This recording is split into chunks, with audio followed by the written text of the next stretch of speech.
మీ పొలాల దగ్గర దొంగతనాలు జరుగుతున్నాయా? అయితే వెంటనే ఈ రీల్ని సేవ్ చేసుకోండి. ఎందుకంటే వాళ్ళు మన కోసం సోలార్ సీసీ కెమెరాలు అయితే తీసుకొని వచ్చారు. ఈ సీసీ కెమెరాకి ఎలాంటి కరెంట్ అవసరం లేకుండా సూర్యుడి నుంచి వచ్చే ఎండతోనే పనిచేస్తుంది. దీంట్లో ఒక సిమ్ వేసుకుంటే చాలు, మనం ఎక్కడున్నా మన పొలం దగ్గరికి ఎవరు వస్తున్నారో ఎవరు పోతున్నారో కెమెరా ఫోటోలు తీసి పంపిస్తుంది. ఎవరైనా వస్తే ఆ కెమెరాకి మనం ఫోన్ చేసి వాళ్ళని బెదిరించవచ్చు.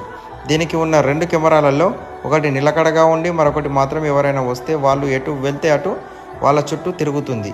ఇలా తిరగడమే కాకుండా ఎవరైనా కనిపిస్తే ఆటోమేటిక్గా సౌండ్ సైరన్ ఇచ్చి వాళ్ళని బెదిరిస్తుంది. ఇది ఎండకు వానకు తడిసినా ఏ ప్రాబ్లం ఉండదు. ఇది ఒక ఉదయమే కాకుండా రాత్రి సమయంలో కూడా మంచిగా కనపడుతుంది. 24 గంటలు పనిచేస్తుంది. ఈ సోలార్ కెమెరాను మన పొలం దగ్గర వాళ్ళు ఇన్స్టాలేషన్ చేసి పోయారు. వీళ్ళు ఇదొక్కటే కాకుండా ఇల్లులకి కంపెనీలకి కూడా పెడుతున్నారు. దీనివల్ల ఎన్ని ఉపయోగాలు ఉన్నాయి కాబట్టి మీకు కూడా కావాలంటే ఇక్కడున్న నెంబర్లకి కాల్ చేసి పూర్తి వివరాలు తెలుసుకోండి. మన రైతు సోదరులందరికీ ఈ వీడియో షేర్